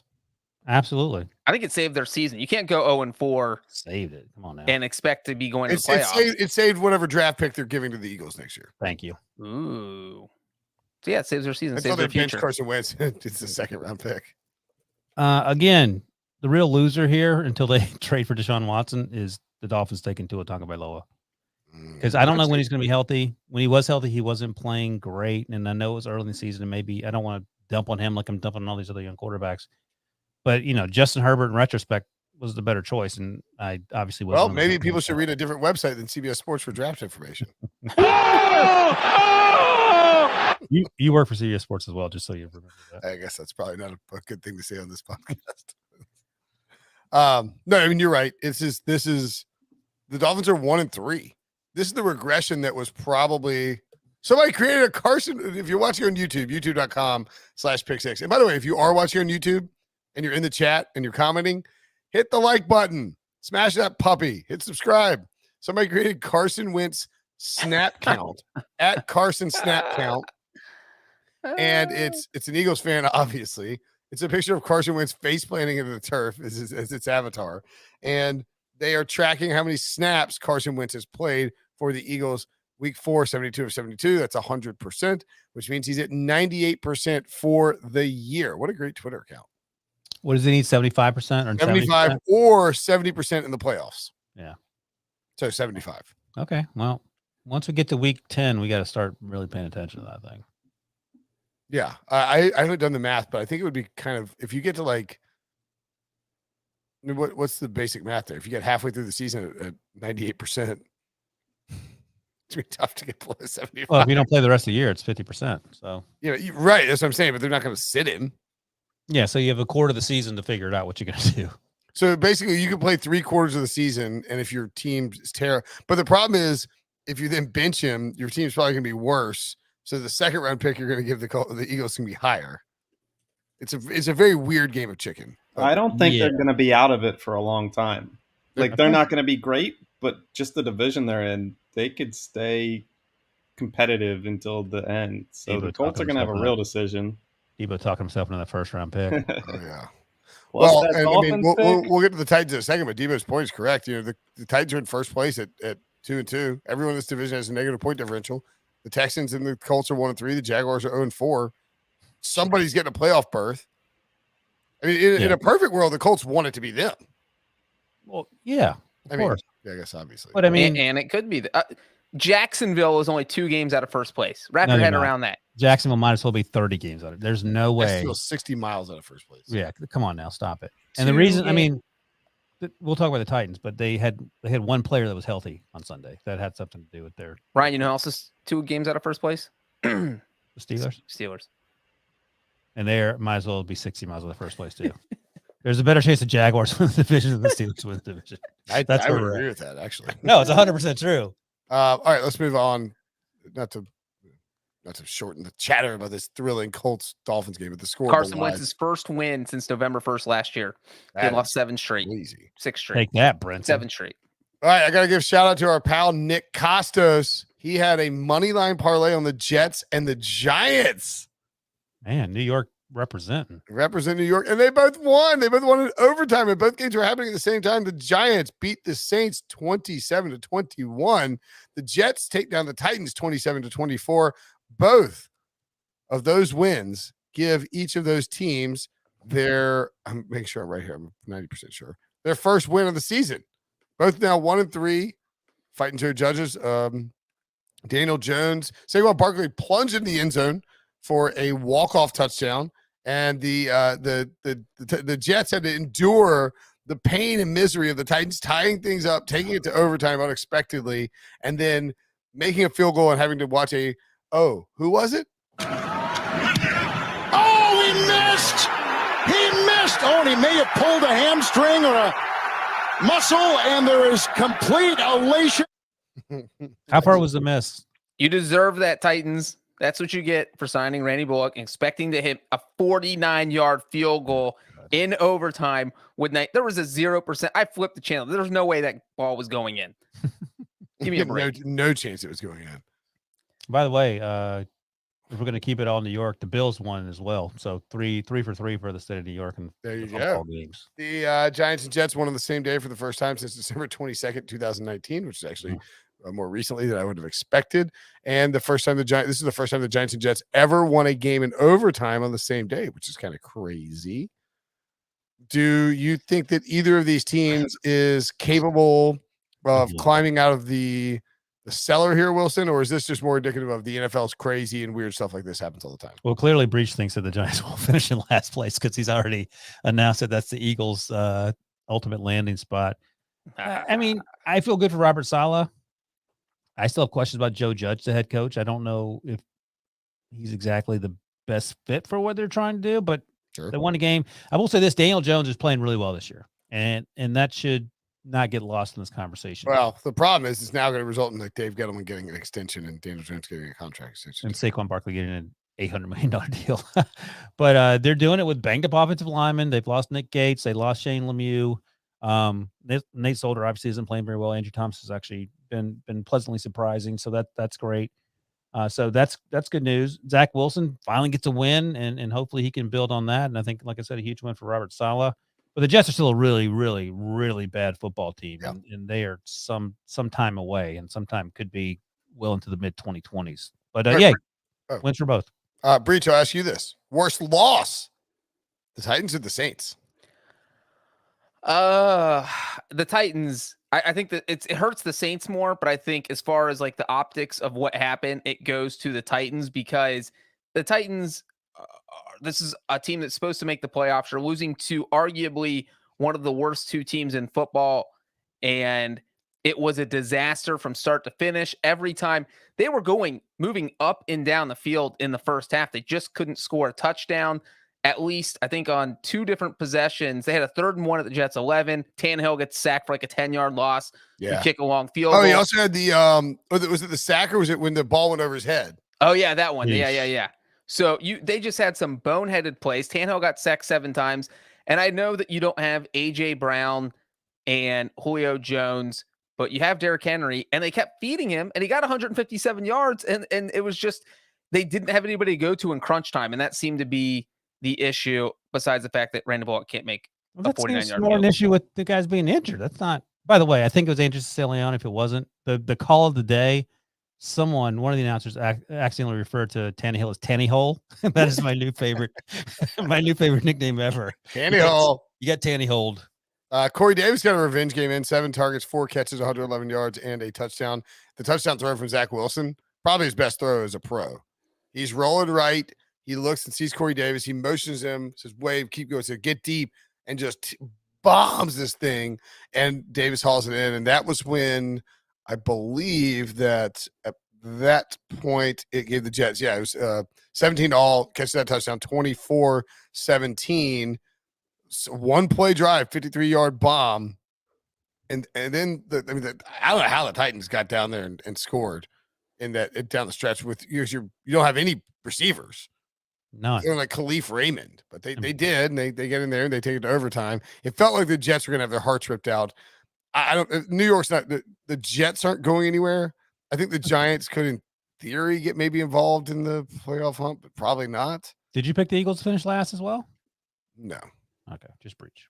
Yeah, just Breech. He's just trash. Passive aggressive Breaches here. But I mean, but like the Titans had a chance. You're supposed to win this game if you're Tennessee. And you win this game, and you get to, what they would have been 3-1, and you're 2 games clear of the Texans and the Colts, and you feel like you've just got a chance to keep piling up these wins and just get some distance, and here's the thing, though, they didn't have their 2 best players. Well, 2 of them. You're playing the Jets. They could have played with 0 players, and they should have won. Yeah. They get paid too. I mean, do they? Get paid in. Good one. Ryan Tannehill was sacked 7 times. 7 times by the Jets defense. That is a problem. The Titans offensive line has not played well this year. Tannehill's the most sacked quarterback in football at 17, including that opening day debacle against the Cardinals and then this game. And I mean, you look at this, like the Titans had 30 first downs to 16, 93 plays to 60, 0 turnovers, 430 yards to 355. You can't lose that game to the Jets when you outplay them like that. He can, apparently. The Bears 24, Lions 14. You know what? We're going to group this with Done. Bills 40, Texans 0. Actually, no, we'll do Bears separately because I do think there's a conversation. Justin Fields, Kate was the quarterback, and his best game as a young NFL player. Yep, he made some good throws. Darnell Mooney played well.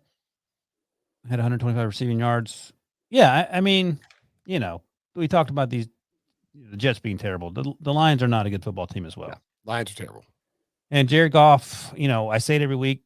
He's better than I thought he was going to be. I didn't give him enough credit in L.A. He ain't a savior in Detroit just because. What am I talking about? Khalif Raymond's on the Lions. What am I talking about? Oh, he had on the Titans. Sorry, they've thrown the powder blues probably pulled you. He caught 2 touchdown passes from Jared Goff in this game. Right. But yeah, no, this is encouraging for Justin Fields. I don't know I don't know if he said after the game if Andy Dalton's healthy what that means, but I think you want Justin Fields to play, and this is a game we had all penciled week 4 against the Lions, and he did what we thought he would do, and you just build on it. Dave Montgomery played really well. I think he quietly after his rookie season has been a really good running back. He had a nasty injury though. He's gonna be out a couple weeks. Oh, that's right. I forgot about that. Yeah. Our buddy Joe Musso was not happy about that. Yeah. The one thing I will say about the Lions, because we've been talking about how if NFL standings were decided by moral victories, that they would be in first place. And this was another one of those completely whack games just from, if you're a Lions fan, I don't know how you watch this team. So obviously they lose by 10 points. They had 4 possessions in this game. They got inside of the Bears' 8-yard line. How many points do you guys think they scored on those 4 possessions? I'm going to guess 28. 0. The answer is 0. Dang it. 4 times inside of Chicago's 8-yard line and 0 points. The first one ended when the center snapped the ball off of Jared Goff's shoulder pad. Oh my God. That was bounced over to the Bears, and one of the defensive linemen caught it. Boom, Bears ball. I mean, if that's not the most Detroit Lions play I've ever seen in my entire life, I don't know what is. Then they got down there again. They went for it on 4th down, failed, and they got down there again, and Khalil Mack strip sack Jared Goff, lose the fumble. Then they get down there again in the second half. Those first 3 were all in the first half, so they were just going straight down the field, but they couldn't score. Maybe it's okay to kick a field goal once in a while when you're playing a team who is not explosive on offense. You know, you don't have to score a touchdown on every drive. Breech, you're wrong. They actually did score a touchdown. They got 7 points on 5 drives inside the Chicago 8. I was only talking about these 4, not that one specifically. Oh, God. There were 4 where they did not score, is what I said. Oh, okay. I don't know about that, but anyway. Yeah, it's good maneuver by you there, but that's not how that works. It is how that works. No. So there were 4 drives where they got inside the 8-yard line, didn't score. They had 5 drives where they got inside the 8-yard line. They had 5 total. But how would we know which 4 you were talking about? Because I explained them to you. No, but you said how many points do you think they got? I literally explained each one. No, you said how many points do you think they got on them? On the 4 drives that I described. But we wouldn't know before. If somebody said 7, you could have been theoretically correct. Right, and then you would have told me that you were correct, and I would have agreed. Does anyone think that Andy Dalton should regain the job when he's quote unquote healthy? No. Matt Nagy. Breech, you need to admit that this needs to be Justin Fields' job. No, if Justin Fields won this game, you got to go with him. Okay, good. Fields finished 11 of 17. Fields dominated 11 of 17 for 209 yards, no touchdowns, and a pick. Montgomery was just running wild on this Lions defense. They can't stop anybody. And Goff, 24-38, 299, 2 touchdowns, and no picks. He's going to continue to pile up these garbage time stats. He might lead the league in passing when the whole said and done. But he lost 2. It wasn't garbage time, though. We just said it. He went up and down the field, and they weren't scoring. Okay. He racked up these stats the whole game. First half, he had a huge first half. They just couldn't score. Wait, he had a huge first half in the first half? You sure about that? Well, Brinson said they were garbage time. All right, what's next? Okay, their first 3 drives were 55 yards, 60 yards, and 20 yards. Don't fall for this trap. Then their final 4 drives were 25, 44, 75, and 53. It was a lot of garbage time. Their first 3 were 63, 70, and 35. Oh, net yards, yeah, whatever. By the way, William Martin leaves. You can't give Goff credit for penalties. Okay, just listen to me. William Martin leaves a comment, in the Probably YouTube eat chat. my hands. If Nagy goes back to Andy Dalton, Yeah, he's just healthy. one hand is probably fine, will you? A single hand will probably suffice. I think after you eat the first hand, you're probably not going to eat the second hand, but I take your point. The Bills beat the Texans 40-0. You don't see that score very often. Somebody asked me before the game, should I bet on the Texans? It's like, what are you going to bet? It's like, there was plus 19. It's a principal play. I was like, don't bet on the Texans. Can you tease it up to 40? Yeah. If you get the Bills plus 4, or you get the Texans plus 41, sure, go for it. Davis Mills, 11-21, 87 yards. Oh my God. 4 picks, obviously 0 touchdowns. Josh Allen, 20-29, 248, 2 touchdowns, and a pick. Stephon Diggs didn't have an eruption game, but he had a big game, 7 catches, 114 yards. Mr. Trubisky even ran a touchdown in, as did Zach Moss. Dawson Knox is starting to look like a legitimate tight end 1. It's the second largest shutout win in franchise history, behind only a 42-0 win over the Browns in 1990. And the Bills are the first team with multiple 35-plus point shutouts in a season since Rex Ryan's 2019 Jets. You knew the quarterback was that year? Mark Sanchez. Rookie Mark Sanchez had nothing to do with who got to the AFC title game twice, 2 years in a row. Yeah. Dang it. Obviously, Mark Sanchez. Mark Sanchez is now actually pretty good calling games on ESPN or Fox or somewhere. Oh, good. Is there any takeaway from this other than good team smashes bad team?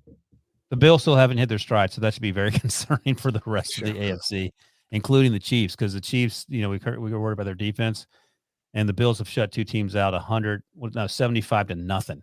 I mean, what? That's crazy. It's like college. I don't want to give the Bills defense too much credit because you are talking about a JV Texans team, but the Bills defense clearly it's closer to like 2019 levels than 2020 levels. I'm feeling pretty good about my Bills over 10.5 wins at this point. Week 1, I was like, oh my God, I picked the Bills to beat the Packers in the Super Bowl. I'm feeling all right with that now. I will give the Texans one compliment. They had 8 yards of offense at halftime, but the compliment goes to the defense. The final score of this game could have been 77-0 if the Texans defense didn't just, they weren't horrible. I mean, this was completely on the offense being so inept. There was nothing. Well, the Bills got inside the 15-yard line 3 times in the second quarter and had to kick field goals all 3 times because the Texans didn't let them score touchdowns. That's it. The Texans are horrible. Josh Allen. Texans are horrible. Yeah. Great. I mean, they started off where it was like they got a pick and then went -8 yards and had to punt. Oh no, they went -8 yards, had to punt. Then they intercepted Josh Allen. Then they went, so they had the ball at like Buffalo's. They started the ball at Buffalo's 13, went 4 plays for 7 yards and turned it over on downs. The Bills then punt, and then it was on like Donkey Kong. Touchdown, field goal, downs, field goal, touchdown, end of game for the Bills. Good Lord. Yeah. The Texans could have not been shut out if they would have kicked a field goal on their first possession from the Bills' 6-yard line. Loser mentality. You're trying to win. It is. And this is only the 4th 40-0 game. Out is what you want to do. The 4th 40-0 game in NFL history. Yeah, there you go. Finally. Oh God, right here. What? Who is it? Please tell me it's the Falcons. It is the Falcons. Yes. Why? No, I was just kidding because I knew it was a terrible game. It was actually going to be a pretty good game. Shout out to my buddy Will Hogan, who was there, and I told him there would be no scoring, and there was a lot of scoring. 34-30, the Washington football team managed to sneak by the Atlanta Falcons. Washington now 2-2, Atlanta 1-3. Matt Ryan was pretty good in this game, actually. 25-42, 283 yards, 4 touchdowns. The Falcons scored 30 points, and somehow Calvin Ridley and Kyle Pitts combined for 130 receiving yards and no scores because Cordarrelle Patterson went ape. He had 3 receiving touchdowns, which just nobody saw coming. But he was outshined, of course, by the Washington football team. Terry McLaurin, 6 catches, 123 yards, and 2 touchdowns. Antonio Gibson ran pretty well. And somebody had a Carter. Is it Devin Carter? Had a 101-yard kickoff return to the house that made it 1970. It was a wild back and forth game. It was just DeAndre Carter, excuse me. Who's Devin Carter? His cousin. Okay. I mean, Jimmy Carter. Are either of these teams relevant in a few weeks, Wilson? I mean, we would still waiting for this Washington defense to show up. I don't know what's going on. They're not good. They had 1 sack against freaking Matt Ryan. Is that right? Yeah, 1 sack against Matt Ryan. That doesn't make any sense. There's a horrible Chase Young shot to the head call on Matt Ryan. I don't know what, like, they reviewed it. It felt like it took so long to throw the flag later in the game. Obviously, it didn't affect the outcome. But my big concern, and it seems nuts to say because this defense was so good last year, I don't know how you go from a defense with 7 first-rounders on your front 7 that's dominating to a unit that they can't even get off the field. The unit's getting lit up by Cordarrelle Patterson. Right. Yeah, 374 yards. They give up. Chase Young's not having a great season right now. No, he's not. Breech, any thoughts on this game? Yeah, my mind was blown that this game was crazy at all, and that the Falcons were able to put up that much yardage on Washington. But I will say that Taylor Heineke, it looked like there was no way Washington was going to win, and then Heineke kind of came through in the clutch by leading 2 touchdown drives over the final, I think, 4 minutes of the game. So yes, that's correct. Yeah, he didn't do a ton before that, but came through in the clutch. And now Washington, as bad as their defense has been, Washington is only 1 game out of first place in the NFC East. Yeah, it was weird. It looked like the Falcons wanted to pull away, and then the Washington would just keep answering because Atlanta couldn't stop anybody. And so they went back and forth, trading leads, and then Falcons had the ball, this 30-22, and you're thinking they're gonna put this away. And like you said, Taylor Heineke just hits Terry McLaurin for a touchdown pass that was a miserable coverage. Like, he's being interfered with, the guy let go, and then McLaurin just turned around, and there's this lollipop ball coming in, he catches it, and then of course, J.D. McKissic with an incredible diving touchdown catch into the extended pylon. It was a really exciting game that went had over no the business pylon. being exciting. He went over the pylon. They were trying to say today here in Stanford that he never was inside the pylon because there's some rule where you can jump out of bounds, and the goal line extends around the earth. It extends in perpetuity. Yeah, but you can't jump from the 5-yard line and jump sideways out of bounds, and then the ball goes over the goal. You pass the goal line 5 yards out of bounds, and it's a touchdown. You're out of bounds. McKissic's ball went over the pylon. There's no way it didn't, and that's suddenly a touchdown. That's never happened in the history of football unless it just happened on Sunday. Because that's the argument they were making.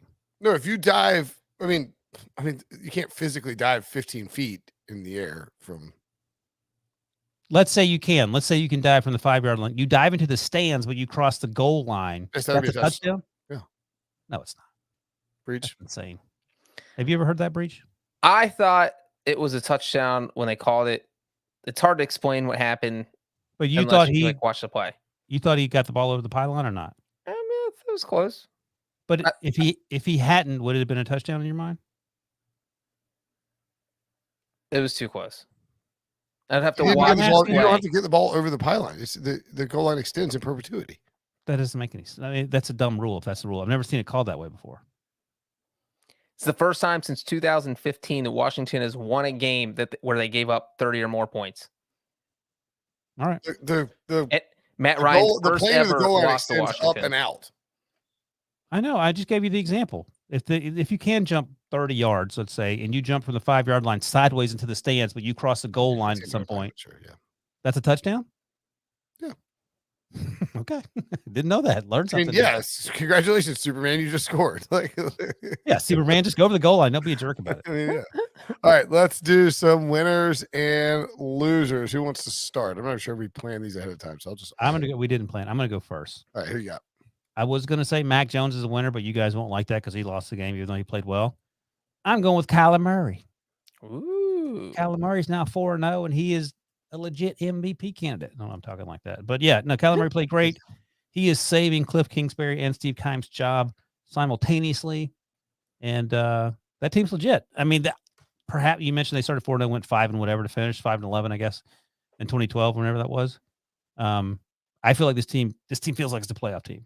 I think at 4-0, even though you're playing an extra game this regular season, I think they're making the playoffs. It's all because of Kyler Murray. My winner's also in the NFC. It is the Dallas Cowboys. Of course. Breechbot 3000 low-hanging fruit is back. Breechbot. Jerry Jones has programmed me, and what I saw today blew my robot mind. Not only did they win, but they beat a 3-0 Carolina Panthers team. Oh my God. You know what? The thing though with the thank you for Cowboys stopping Stay in character. Don't stop now. is that, like we all expected their offense to be good. If Dak Prescott came out and looked healthy, it was going to be good. It is good. But the defense has been so amazing. I don't know what kind of miracles Dan Quinn is working, but he's working them because that defense is 100 times better than it was last year. Mhm. And I know I said last week that I felt like this was a top 3 NFC team. I still feel that way. And now I feel like this team's going to clinch the NFC East by like a week 10. Yeah, I agree with that. I'll sort of steal from Wilson a little bit. There are a couple different ones I was going to go with. I think Robert Saleh could qualify, but I will say that my winner will be rookie quarterbacks. Oh God. Just say Mac- Mac Jones. Mac Jones. No, I mean Mac Jones. I'm not going to say Mac Jones will win. Mac Jones lost, but he acquitted himself really well in arguably the biggest stage of the entire 2021 NFL season outside of the regular season, just because of the number of people who are going to be watching that, the stakes of the game, the enormity of Tom Brady coming back to his own house, and you're sort of supposed to be the new guy. He played really well. Trey Lance is now stepping in to be the starter for a few weeks for the 49ers. He can take that job. That makes him a winner. Whether or not you think he's going to play well, doesn't matter. Justin Fields played well enough to, in theory, keep Andy Dalton at bay. And if you're a Bears fan, you're like, thank goodness. Like, we were petrified that this guy was going to be, a problem. And like I said, I was going to say Robert Saleh, but I could just say Zach Wilson, who, again, elevated his play. It still had 2 bad interceptions. And looks exactly like what we thought, but he got his first win as an NFL quarterback. And I think that is. And Trevor Lawrence didn't play terribly. He had a chance Thursday night. Yeah. And I was just mostly meant for Sunday. So I think all of those rookie quarterbacks should be considered winners for how they played and their situations and how they unfolded on Sunday. How about a loser, Wilson? Big Ben. It's going to be the same one every week. Just go ahead and mark it down. Big Ben. Put in Mason Rudolph. Just let's get on with it. I actually reminded people up here, Brinson, of one of your millions of bowl predictions before the season. That Dwayne Haskins makes more starts than Big Ben. That could very well be the case by the time we're. I got a Carson Wentz versus Dwayne Haskins career bet with my buddy Blaine. Yikes. Breech? My loser is the Saints. They were hosting their de facto home opener. Everyone in New Orleans was pumped, and it looked like they had this game in the bag. It was 21-10 with like 7 minutes left in the fourth quarter, and Daniel Jones and the Giants, that's the last team that should be able to overcome a 2-score deficit. But somehow they did. Saints defense had a meltdown down the stretch, and it just doesn't feel like Sean Payton knows what he wants to do with this Jameis Winston, Taysom Hill thing, and he's just making things worse. Taysom Hill threw an interception. Jameis Winston played well, but he's pulling them out at weird times. Saints are confusing, and they lost, and I don't know where this team's going to go next. My loser, I'll say, and I know I said the Jets are sort of winners, and I said that Mac Jones is a winner too, but I'm gonna say the AFC East, because the Jets, Dolphins, and Patriots are now combined 2-9. The Buffalo Bills, they're 3-1. They have 2 shutouts with a 75-point differential. They look like clearly the best team in this division by a substantial margin, as long as Josh Allen is healthy and that defense keeps stepping it up. They were minus 155 before the season to win that division. Why do we not have children placed on like the value of whatever a child is on that wager, or a car or something? Like, that's the Bills are going to steamroll that division. And I think it just becomes, if you're the Bills, like the Patriots, Bill Belichick could be the loser too, right? Because he had to play Tom Brady in his house. He got exactly the game plan he wanted. Exactly. He wanted a slugfest, bad weather, Tom Brady struggling a little bit, Mac Jones stepping up, and he just couldn't pull it off at the last minute.